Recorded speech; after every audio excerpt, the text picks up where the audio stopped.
ఈరోజు దేవుని వాగ్దానం.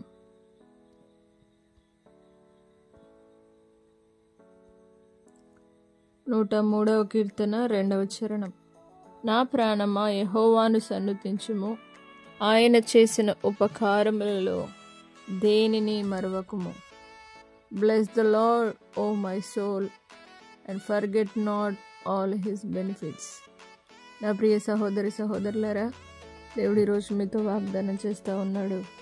దేవుడు చేసిన మేళ్లను ఎప్పుడు మర్చిపోకుండా మన ప్రాణముతో ప్రతిరోజు మనం చెప్పవలసిన మాట ఏంటంటే, నా ప్రాణమా యెహోవాను సన్నుతించుము.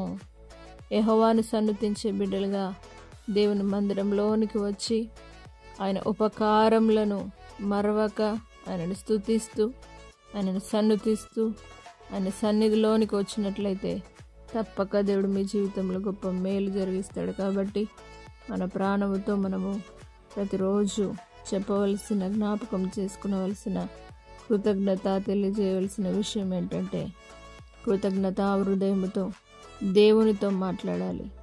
మన ప్రాణముతో మాట్లాడాలి. మన ప్రాణముతో మనం చెప్పవలసిన మాట ఏంటంటే, దేవుడు చేసిన మేళ్లను మరవద్దు అని చెప్పాలి.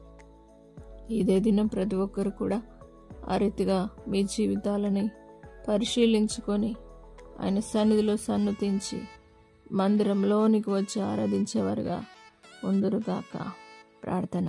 పరిశుద్ధుడా, నమ్మదగిన దేవా, నా ప్రాణమా యెహోవాను సన్నుతించుము, ఆయన చేసిన ఉపకారములలో దేనిని మరువకుమని కీర్తనకారుడు సెలవిచ్చిన విధంగా ప్రతి ఒక్కరూ నాయన వారి ప్రాణముతో దేవ వారికి వారే పరిశీలించుకొని వారి ప్రాణముతో మాట్లాడుకుందరుగాక.